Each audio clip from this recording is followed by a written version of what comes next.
ukhona umuntu la kunina ngaphandle kwamadelay asuke enziwa izinto ezithize othi yena imali yakhe akakaze ayithole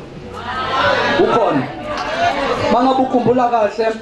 uthe mayiqala uMay sathi mhla ka3 abantu bangafaki imali bame angithi bangafaki kodwa emva kwaloko abantu bethola imali usuku nosuku lo mali ivelaphi uma ngabe iBhanoyi njengoba iqalile inyanga namhlanje uJune sizo release o80,000 o104,000 abantu abafake for 3 months ufaka u10,000 ngoMarch uzothola u80,000 ufake u13,000 uzothola 104,000 ufaka u5,000 uzothola u40,000 it's not a miracle kodwa umsebenzi yes akulona iBhanoyi leli abantu abacabanga ukuthi iBhanoyi ngicela ukuthi abuyele emuva refresh umqondo wakhe abuze abheke ukuthi iBhanoyi mali isebenza lenza njani yabo so ngifisa ukusho mina ukuthi inhloso yayo yonke lento le angiphoqiwe yes kodwa nginomthwalo ngaphakathi kimi because ngiyakwazi ukuba under debt review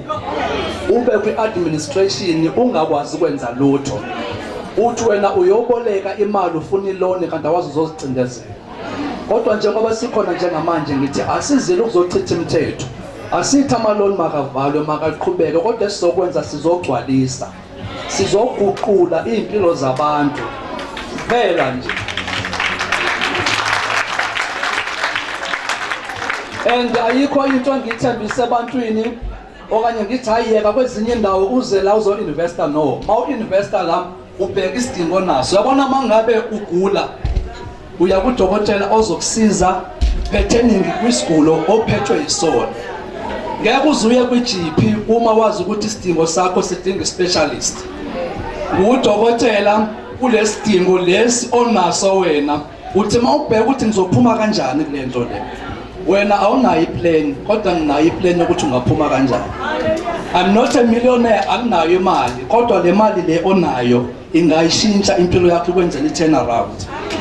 sengizothula nje ngihlala phansi kade ngitshela abanye egroupini ngithi awudingi imali eningi ukuze wenze imali eningi you only need strategy and planning and ukuthi ube ne-confidence ube ne-patient bengitshela abantu aba-investayo ngithi ngo-1,001 you can make 253,000 after 12 months of trading 1,001 uyawu-invest ubeka 3 months ngo-3 months ukunikeza u-8,000 kulo 8,000 uthatha u-5,000 uya-investa ngawo ukunikeza u-40,000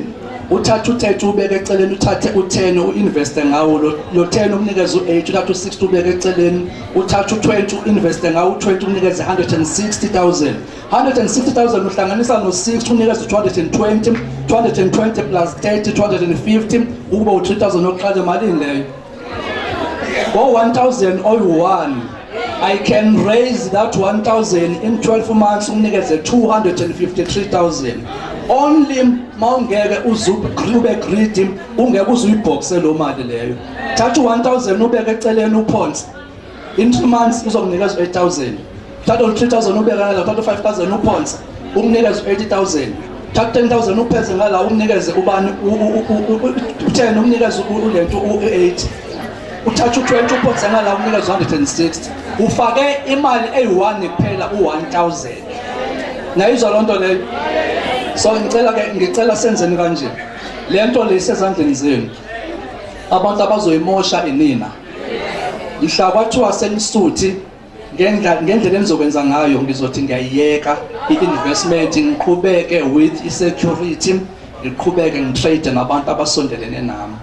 ngicela senzeni kanjena-ke sekhona abanye sibabambile la e-ofisini umuntu sinama-agreement forms la esinawo umuntu uza neform uza neslip kwi-form ubhala u-1,000 ubhala u-10,000 kwislip uphethe islip sa-1,000 ubhala u-10 uza neslip ngifisa ukuyidlulisa lento le le ndawo le i-private njengoba i-private umuntu oke weza lento efana naleyo wangena la ngizomthatha ngizojikela naye ofisini ngale